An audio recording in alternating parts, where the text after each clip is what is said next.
Hello दोस्तों, IAS Hindi notes YouTube channel में फिर से आप सभी का स्वागत है। दोस्तों, आज हम पर्यावरण से संबंधित एक और नया टॉपिक लेकर आए हैं दोस्तों, जिसका नाम है जैव विविधता। तो दोस्तों, आज हम जैव विविधता से संबंधित कुछ महत्वपूर्ण प्रश्नों को और उसका विस्तृत आंसर देखेंगे। तो चलिए दोस्तों, स्टार्ट करते हैं। आज का हमारा पहला क्वेश्चन है दोस्तों, भारत में निम्न में से किसकी विविधता सर्वाधिक है? आपके ऑप्शन है, ऑप्शन ए कवक, ऑप्शन बी शैवाल, ऑप्शन सी जीवाणु या ऑप्शन डी पर्णागोद विधि। तो चलिए दोस्तों, इसका सही जवाब जानते हैं। इसका जो सही जवाब है दोस्तों हो जाएगा ऑप्शन ए कवक। तो चलिए दोस्तों, अब हम आगे बढ़ते हैं। हमारा अगला क्वेश्चन है दोस्तों, निम्न में से कौन जैव विविधता का पिता या जनक कहलाता है? आपके ऑप्शन है, option A Edward O Wilson, option B Alexander Fleming, option C Robert Koch या ऑप्शन डी जन डोनाल्ड। तो चलिए दोस्तों, इसका सही जवाब जानते हैं। इसका जो सही जवाब है दोस्तों हो जाएगा option A Edward O Wilson को जैव विविधता का जनक या पिता कहते हैं। तो दोस्तों, जो जैव विविधता शब्द का सर्वप्रथम प्रयोग दोस्तों एडवर्ड ओ विल्सन ने के द्वारा 1986 में किया गया था। साथ ही दोस्तों, इसे जैव विविधता का जनक या पिता कहते हैं। तो चलिए दोस्तों, हम आगे बढ़ते हैं। हमारा अगला क्वेश्चन है दोस्तों, भारत के सर्वाधिक जैव विविधता पाई जाती है? आपके ऑप्शन है, ऑप्शन ए सांत घाटी में, ऑप्शन बी कश्मीर घाटी में, ऑप्शन सी फूलों की घाटी में या ऑप्शन डी दामोदर घाटी में। तो चलिए दोस्तों, इसका सही जवाब जानते हैं।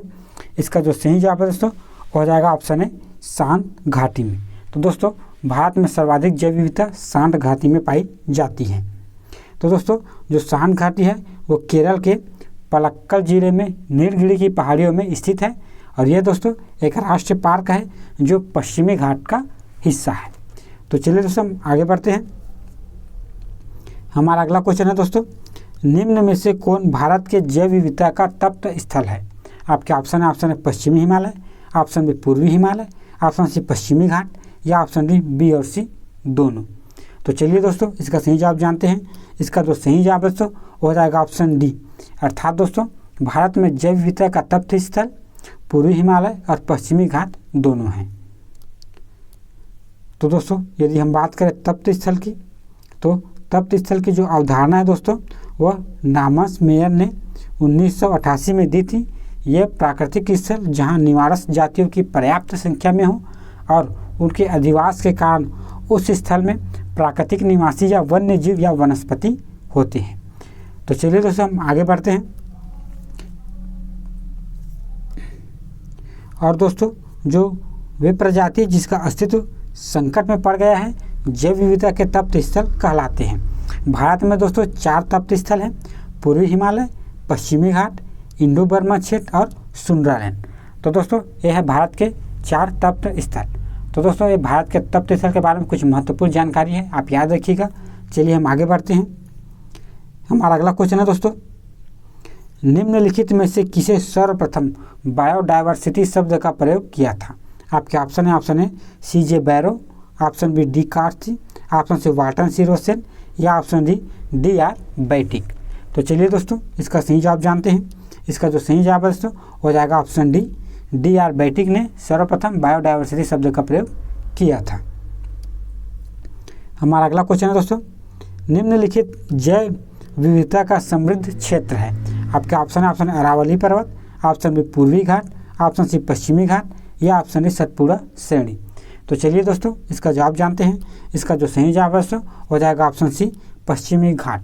तो दोस्तों, जो पश्चिमी घाट है वह जैव विविधता का एक समृद्ध क्षेत्र है।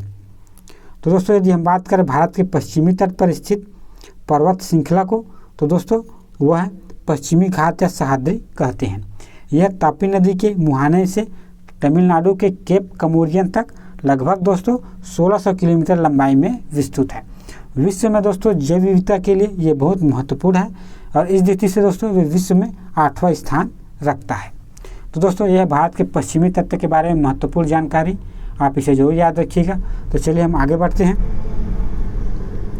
हमारा अगला क्वेश्चन है दोस्तों, प्राणियों और पादपों की जातियों में अधिकतम विविधता मिलती है? आपके ऑप्शन है, ऑप्शन ए शीतोष्ण पर्णपाती वनों में, ऑप्शन बी उष्ण कटिबंधी के आर्द्र वनों में, ऑप्शन सी अत्यधिक प्रदूषित नदियों में या ऑप्शन डी मरुस्थलों और सवाना मैदानों में। तो चलिए दोस्तों इसका सही जवाब जानते हैं। इसका जो सही जवाब है दोस्तों हो जाएगा ऑप्शन बी, अर्थात दोस्तों जो प्राणियों और पादपों की जातियों में अधिकांश विविधता जो है उष्णकटिबंधीय के आर्द्र वनों में देखा जाता है या मिलता है। हमारा अगला क्वेश्चन है दोस्तों, सर्वाधिक जैव विविधता कहाँ पाई जाती है? आपके ऑप्शन है उष्णकटिबंधीय वर्षा वनों में, ऑप्शन बी शीतोष्णकटिबंधीय वन में, ऑप्शन सी शंकुधारी वनों में, या ऑप्शन डी उत्तरी ध्रुवी वनों में। तो चलिए दोस्तों इसका सही जवाब जानते हैं। इसका जो सही जवाब है दोस्तों हो जाएगा ऑप्शन ए, उष्णकटिबंधीय वर्षा वनों में सर्वाधिक जैव विविधता पाई जाती है। तो दोस्तों जो सर्वाधिक जैव विविधता है वो उष्णकटिबंधीय वन में पाई जाती है, और क्षेत्रों में दोस्तों वे पादप और प्राणियों के विकास तथा समृद्धि के लिए अनुकूलता दर्शाई भी पाई जाती है, क्योंकि दोस्तों इसमें वर्ष भर उच्च वर्षा तथा तापमान रहता है। इसी कारण दोस्तों इसे अनुकूलम बायोम भी कहा जाता है। यह दोस्तों जैव विविधता के संबंधित कुछ महत्वपूर्ण जानकारी आप याद रखिएगा। चलिए हम आगे बढ़ते हैं। हमारा अगला क्वेश्चन है दोस्तों, जैव विविधता का सिद्धांत प्रथम बार लागू किया गया है? आपके ऑप्शन है 29 दिसंबर 1993 को, ऑप्शन बी 6 जून 1992 को, ऑप्शन सी 3 अक्टूबर 1994 को, या ऑप्शन डी 4 अक्टूबर 1993 को। तो चलिए दोस्तों इसका सही जवाब जानते हैं। इसका जो सही जवाब है दोस्तों वो हो जाएगा ऑप्शन ए, अर्थात दोस्तों 29 दिसंबर 1993 को जैव विविधता सिद्धांत पहली बार लागू किया गया। तो चलिए दोस्तों हम आगे बढ़ते हैं। हमारा अगला क्वेश्चन है दोस्तों, पृथ्वी एवं वायुमंडल का भाग जो जीवन को आधार प्रदान करता है? आपके ऑप्शन है biosphere, option B biome, option C ecotone, या ऑप्शन डी बायोटा। तो चलिए दोस्तों इसका सही जवाब जानते हैं। इसका जो सही जवाब है दोस्तों वो हो जाएगा ऑप्शन है बायोस्फीयर। तो दोस्तों जो बायोस्फीयर है वो पृथ्वी एवं वायुमंडल का जीवन को आधार प्रदान करता है। हमारा अगला क्वेश्चन है दोस्तों, राष्ट्रीय जैव विविधता प्राधिकरण NBA की स्थापना हुई थी? आपके ऑप्शन है 2002 चेन्नई में, ऑप्शन बी 2003 नई दिल्ली में, ऑप्शन सी 2002 मुंबई में, या ऑप्शन डी 2003 चेन्नई में। तो चलिए दोस्तों इसका सही जवाब जानते हैं। इसका जो सही जवाब है दोस्तों वो हो जाएगा ऑप्शन बी, ऑप्शन डी, अर्थात दोस्तों जो जैव विविधता प्राधिकरण है उसकी स्थापना 2003 में चेन्नई में हुई थी। तो दोस्तों यदि हम बात करें राष्ट्रीय जैव विविधता प्राधिकरण की, तो दोस्तों यह भारत में पर्यावरण एवं वन मंत्रालय के अधीन एक स्वायत्त संस्था है। राष्ट्रीय जैव विविधता अधिनियम 2002 के प्रावधानों को लागू करने के लिए इसकी स्थापना दोस्तों अक्टूबर 2003 में किया गया है, और जो इसका मुख्यालय है दोस्तों वह चेन्नई में स्थित है। तो यह दोस्तों जैव विविधता प्राधिकरण के बारे में कुछ महत्वपूर्ण जानकारी, आप इसे जरूर याद रखिएगा। तो चलिए हम आगे बढ़ते हैं। हमारा अगला क्वेश्चन है दोस्तों, भोजन श्रृंखला में जहरीले रसायन की मात्रा में क्रमशः वृद्धि से क्या कहलाती है? आपके ऑप्शन है जैव रूपांतर, ऑप्शन बी जैव एकत्रीकरण, ऑप्शन बी जैव शोषण, या ऑप्शन डी जैव आवर्धन। तो चलिए दोस्तों इसका सही जवाब जानते हैं। इसका जो सही जवाब है दोस्तों हो जाएगा ऑप्शन डी जैव आवर्धन। तो दोस्तों भोजन श्रृंखला में जो जहरीले रसायन की मात्रा में यदि क्रमशः वृद्धि निम्न से हो तो उसे हम जैव आवर्धन कहते हैं। तो चलिए दोस्तों आगे बढ़ते हैं। हमारा अगला क्वेश्चन है दोस्तों, जैव विविधता सम्मेलन में कौन सी धारा एक संरक्षण के संबंधित है? आपके ऑप्शन है धारा 7, ऑप्शन बी धारा 8, ऑप्शन सी धारा 9, या ऑप्शन डी धारा 10। तो चलिए दोस्तों इसका सही जवाब जानते हैं। इसका जो सही जवाब है दोस्तों हो जाएगा ऑप्शन सी, अर्थात दोस्तों जैव विविधता सम्मेलन में जो धारा 9 है वो एक संरक्षण से संबंधित है। तो चलिए दोस्तों हम आगे बढ़ते हैं। हमारा अगला क्वेश्चन है दोस्तों, पवित्र गोश निम्न में से किस प्रकार के संरक्षण का उदाहरण है? आपके ऑप्शन है इन सितु संरक्षण, ऑप्शन बी एक्स सितु संरक्षण, ऑप्शन सी संरक्षित क्षेत्र, या ऑप्शन डी तप्त स्थल। तो चलिए दोस्तों इसका सही जवाब जानते हैं। इसका जो सही जवाब है दोस्तों हो जाएगा ऑप्शन है इन सितु संरक्षण। तो आइए दोस्तों इसके बारे में जानकारी देख लेते हैं। तो दोस्तों यदि हम बात करें एक सितु संरक्षण की, तो दोस्तों जब पादप एवं जंतुओं को उनके प्राकृतिक आवास से पृथक संरक्षित क्षेत्र में किया जाता है तो उसे हम एक्स सितु संरक्षण कहा जाता है। इसके तहत दोस्तों संरक्षित क्षेत्र जैसे जीन बैंक या चिड़ियाघर इत्यादि आते हैं। इसी प्रकार दोस्तों यदि बात करें इन सितु संरक्षण की, तो दोस्तों जब पादप एवं जंतुओं को संरक्षण को उनके प्राकृतिक आवास में किए जाते हैं तो उस विधि को दोस्तों इन सितु संरक्षण कहलाता है। इस इन सितु संरक्षण में दोस्तों राष्ट्रीय उद्यान, अभ्यारण्य, बायोस्फीयर रिजर्व, जैव आरक्षित क्षेत्र आदि शामिल किया जाता है। तो दोस्तों एक कुछ महत्वपूर्ण जानकारी है एक सितु संरक्षण और इन सितु संरक्षण से संबंधित, आप इसे जरूर याद रखिएगा। तो चलिए हम आगे बढ़ते हैं। हमारा अगला क्वेश्चन है दोस्तों, निम्न में से कौन सा भारत का जैव भौगोलिक क्षेत्र मालाबार कहलाता है? आपके ऑप्शन है भारत का पूर्वी समुद्री तट, ऑप्शन बी भारत का पश्चिमी समुद्री तट, ऑप्शन सी अंडमान या ऑप्शन डी मध्य भारत। तो चलिए दोस्तों इसका सही जवाब जान लेते हैं। इसका जो सही जवाब हो जाएगा ऑप्शन बी, अर्थात दोस्तों जो भारत का पश्चिमी समुद्री तट है वो भारत का जैव भौगोलिक क्षेत्र मालाबार कहलाता है। तो चलिए दोस्तों जो मालाबार तट है वो भारत के दक्षिणी पश्चिम भाग में अरब सागर से लगे सागर तट को कहते हैं। यह दक्षिण भारत का सर्वाधिक वर्षा वाला क्षेत्र है और यह तट रेखा दोस्तों केरल राज्य में स्थित है।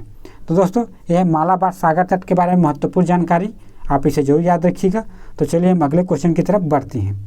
हमारा अगला क्वेश्चन है दोस्तों, 1847 में कहाँ विश्व का सबसे पहला राष्ट्रीय उद्यान स्थापित किया गया? आपके ऑप्शन है उत्तरी America, option B Britain, option C Asia या ऑप्शन डी अफ्रीका। तो चलिए दोस्तों इसका सही जवाब जानते हैं। इसका सही जवाब होगा दोस्तों हो जाएगा ऑप्शन है उत्तरी अमेरिका। तो दोस्तों 1847 में उत्तरी अमेरिका में विश्व का पहला उद्यान स्थापित किया गया था। हमारा अगला क्वेश्चन है दोस्तों, कहाँ वनस्पतिक उद्यानों की संख्या अधिक है? आपके ऑप्शन है एशिया और ओशनिया, ऑप्शन बी उत्तरी अमेरिका, ऑप्शन सी उष्णकटिबंधीय अफ्रीका या ऑप्शन डी यूरोप। तो चलिए दोस्तों इसका सही जवाब जानते हैं। इसका जो सही जवाब है हो जाएगा ऑप्शन डी यूरोप। तो यूरोप में दोस्तों वनस्पतिक उद्यानों की संख्या सर्वाधिक है। हमारा अगला क्वेश्चन है दोस्तों, किसी समुदाय के अंदर जाति की विविधता कहलाती है? आपके ऑप्शन है अल्फा विविधता, ऑप्शन बी बीटा विविधता, ऑप्शन सी गामा विविधता या ऑप्शन डी कुल भूदृश्य विविधता। तो चलिए दोस्तों इसका सही जवाब जानते हैं। इसका जो सही जवाब है हो जाएगा ऑप्शन है अल्फा विविधता। तो दोस्तों यदि हम बात करें अल्फा विविधता की, तो दोस्तों एक ही क्षेत्र या समुदाय के पारिस्थितिक तंत्र के भीतर की जो विविधता है दोस्तों उसे हम अल्फा विविधता कहते हैं। यदि दोस्तों हम बात करें बीटा विविधता की, तो एक अलग अलग पारिस्थितिक तंत्र के भीतर जो विविधता को संदर्भित करता है। तो दोस्तों यदि एक ही पारिस्थितिक तंत्र के भीतर जो विविधता है उसे अल्फा विविधता और अलग अलग पारिस्थितिक तंत्र के भीतर की विविधता को बीटा विविधता कहते हैं। तो चलिए दोस्तों हम आगे बढ़ते हैं। हमारा अगला क्वेश्चन है दोस्तों, निम्न में से किस जीव की अनुमानित संख्या विश्व में सर्वाधिक है? आपके ऑप्शन है जीवाणु, ऑप्शन बी कवक, ऑप्शन सी शैवाल या ऑप्शन डी विषाणु। तो चलिए दोस्तों इसका सही जवाब जानते हैं। इसका जो सही जवाब है हो जाएगा ऑप्शन बी कवक। तो कवक की दोस्तों अनुमानित संख्या विश्व में सर्वाधिक है। हमारा अगला क्वेश्चन है दोस्तों, निम्न में से कौन वृहद जैव भौगोलिक क्षेत्र है? आपके ऑप्शन है अर्ध शुष्क क्षेत्र, ऑप्शन बी डेक्कन का पठार, ऑप्शन सी गंगा के मैदान या ऑप्शन डी हिमालय क्षेत्र। तो चलिए दोस्तों इसका सही जवाब जानते हैं। इसका जो सही जवाब है हो जाएगा ऑप्शन बी डेक्कन का पठार। तो आइए दोस्तों जो दक्कन के पठार है इसके बारे में जान लेते हैं। तो दोस्तों जो दक्कन का पठार है वो विशाल प्रायद्वीपीय पठार के नाम से भी जाना जाता है, जो भारत के विशालतम पठार है। यह पठार दोस्तों त्रिभुजाकार है और इसकी जो उत्तरी सीमा सतपुड़ा और विंध्याचल पर्वत श्रृंखला और पश्चिमी सीमा पश्चिमी घाट और पूर्वी घाट द्वारा निर्धारित की जाती है। सर्वाधिक जैव विविधता वाला क्षेत्र पश्चिमी घाट का ही एक हिस्सा है। तो दोस्तों यह दक्कन के पठार के बारे में कुछ महत्वपूर्ण जानकारी, आप इसे जरूर याद रखिएगा। तो चलिए हम आगे बढ़ते हैं। हमारा अगला क्वेश्चन है दोस्तों, अपने देश का प्रथम जैव विविधता संरक्षित क्षेत्र था? आपके ऑप्शन है कांजीरंगा राष्ट्रीय पार्क, ऑप्शन बी सुंदरवन राष्ट्रीय पार्क, ऑप्शन सी कार्बेट राष्ट्रीय पार्क या ऑप्शन डी इंद्रावती राष्ट्रीय पार्क। तो चलिए दोस्तों इसका सही जवाब जानते हैं। इसका जो सही जवाब है हो जाएगा ऑप्शन सी कार्बेट राष्ट्रीय पार्क दोस्तों देश का प्रथम जैव विविधता संरक्षित क्षेत्र था। हमारा अगला क्वेश्चन है दोस्तों, निम्न में से कौन बहिस्थानिक संरक्षण का उदाहरण है? आपके ऑप्शन है वनस्पति बगीचा, ऑप्शन बी वन्य जीव अभ्यारण्य, ऑप्शन सी बायोस्फीयर डे या ऑप्शन डी पवित्र वन। तो चलिए दोस्तों इसका सही जवाब जानते हैं। इसका जो सही जवाब है हो जाएगा ऑप्शन है वनस्पतिक बगीचा दोस्तों बहिस्थानिक संरक्षण का उदाहरण है। तो दोस्तों यदि हम बात करें जैव संरक्षण तो दो प्रकार से किया जाता है, एक स्वस्थानीय संरक्षण और दूसरा है बहिस्थानीय संरक्षण। यदि दोस्तों हम बात करें स्वस्थानीय संरक्षण की तो इसमें दोस्तों राष्ट्रीय उद्यान, जीव मंडल आरक्षित क्षेत्र, अन्य प्राणी अभ्यारण्य आरक्षित क्षेत्र, संरक्षित क्षेत्र, पवित्र उपवन व झीलें शामिल है। यदि दोस्तों हम बहिस्थानीय संरक्षण की बात करें तो इसमें दोस्तों चिड़ियाघर, वनस्पति उद्यान, जीन बैंक, बीज बैंक आदि शामिल है। यह दोस्तों जैव विविधता संरक्षण से संबंधित महत्वपूर्ण तथ्य, आप इसे जरूर याद रखिएगा। तो चलिए हम आगे बढ़ते हैं। हमारा अगला क्वेश्चन है दोस्तों, तप्त स्थल या हॉट स्पॉट का सिद्धांत दिया था। आपके ऑप्शन नॉर्मन स्कॉट द्वारा, ऑप्शन बी नॉर्मन मायस द्वारा, ऑप्शन सी बीपी पाल द्वारा या ऑप्शन डी नॉर्मन विसेंट पेले द्वारा। तो चलिए दोस्तों इसका सही जवाब जानते हैं।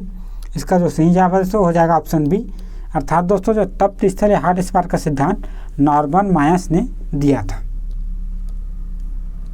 यदि दोस्तों हम बात करें इसकी अवधारणा की तो दोस्तों इसकी अवधारणा 1988 में दिया था। वे प्राकृतिक स्थल जहाँ निवास जातियों की पर्याप्त संख्या हो और अधिकांश के कारण उसके स्थल की प्राकृतिक निवास या वन्य जीव तथा वनस्पति के विभिन्न प्रजातियों के अस्तित्व संकट में पड़ गया हो, इसे ही दोस्तों जैव विविधता की दृष्टि से संवेदनशील स्थान या हॉट स्पॉट कहा जाता है। समूचे विश्व में दोस्तों 36 हॉट स्पॉट चिन्हित किए जा चुके हैं। भारत में दोस्तों तप्त स्थल है सो है पूर्वी हिमालय, दूसरा पश्चिमी हिमालय, तीसरा इंडो बर्मन क्षेत्र और चौथा दोस्तों सुंडालैंड निकोबार द्वीप समूह। तो दोस्तों यह है भारत के तप्त स्थल के बारे में कुछ महत्वपूर्ण जानकारी, आप जरूर याद रखिएगा। तो चलिए हम आगे बढ़ते हैं। हमारा अगला क्वेश्चन है दोस्तों, जैव विविधता आपके ऑप्शन में केवल अक्षांश के साथ परिवर्तित होता है, ऑप्शन बी ऊंचाई के साथ परिवर्तित होता है, ऑप्शन सी अक्षांश या ऊंचाई दोनों के साथ परिवर्तित होता है, या ऑप्शन डी अक्षांश या ऊंचाई दोनों के साथ परिवर्तित नहीं होता है। तो चलिए दोस्तों इसका सही जवाब जानते हैं। इसका जो सही जवाब है दोस्तों हो जाएगा ऑप्शन सी, अर्थात दोस्तों जो जैव विविधता है वो अक्षांश और ऊंचाई दोनों के साथ परिवर्तित होता है। हमारा अगला क्वेश्चन है दोस्तों, एक ऐसा क्षेत्र जो केवल जंतुओं के लिए आरक्षित या संरक्षित हो कहलाता है। आपके ऑप्शन संरक्षित वन, ऑप्शन बी राष्ट्रीय पार्क, ऑप्शन सी आरक्षित वन या ऑप्शन डी शरण स्थल। तो चलिए दोस्तों इसका सही जवाब जानते हैं। इसका जो सही जवाब है दोस्तों हो जाएगा ऑप्शन डी शरण स्थल।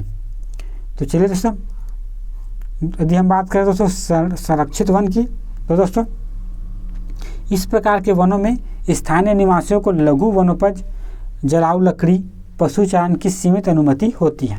यदि दोस्तों हम बात करें आरक्षित वन की तो इस प्रकार के वनों में दोस्तों अनाधिकृत प्रवेश वर्जित होता है। यह पर्यावरण, जैव विविधता और वन्य जीव की सुरक्षा संवर्धन हेतु आरक्षित होता है। यदि हम बात करें तो राष्ट्रीय उद्यान की तो ऐसा उद्यान जहाँ अन्य क्षेत्र होते हैं जिसमें किसी भी राष्ट्र की प्रशासनिक प्रणाली द्वारा औपचारिक रूप से संरक्षित किया जाता है, उसे दोस्तों राष्ट्रीय उद्यान कहते हैं। तो ये दोस्तों एक कुछ महत्वपूर्ण जानकारी है, आप जरूर याद रखिएगा। तो चलिए हम आगे बढ़ते हैं।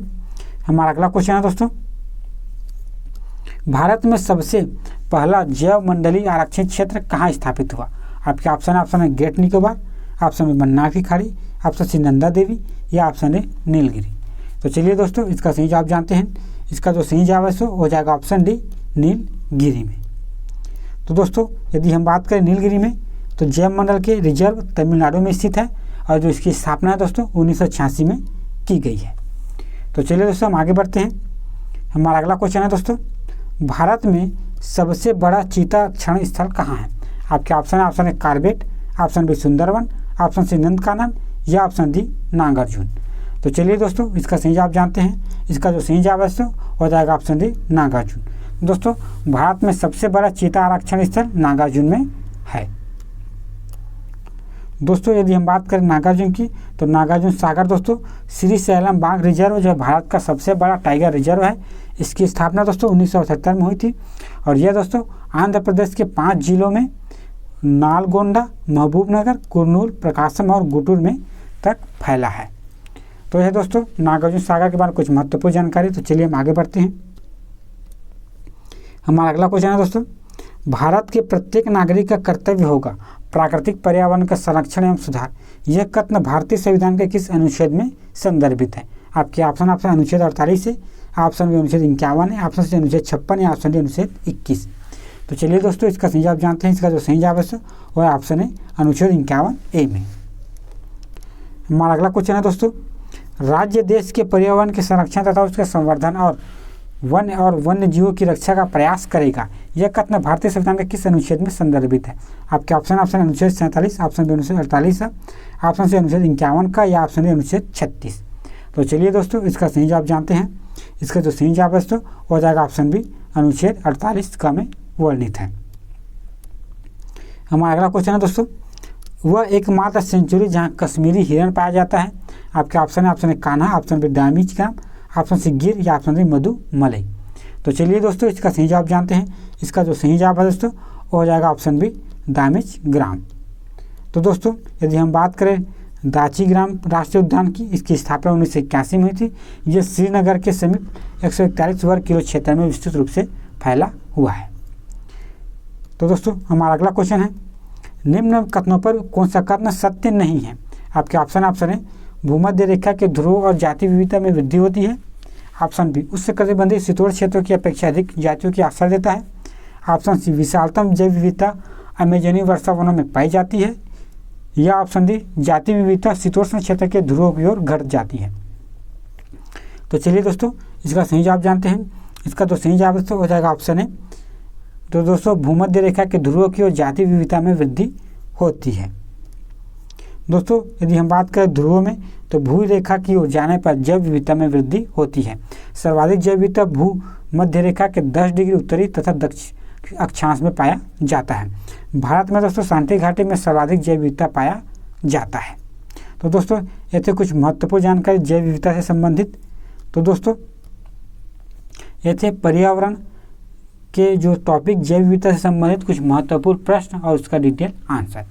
आई होप दोस्तों आपको ये वीडियो पसंद आया होगा। पसंद आया तो इसे लाइक करें, हमारे चैनल को सब्सक्राइब करें और अपने दोस्तों को शेयर जरूर कीजिएगा। तो दोस्तों, मिलते हैं नेक्स्ट वीडियो में, तब तक के लिए धन्यवाद।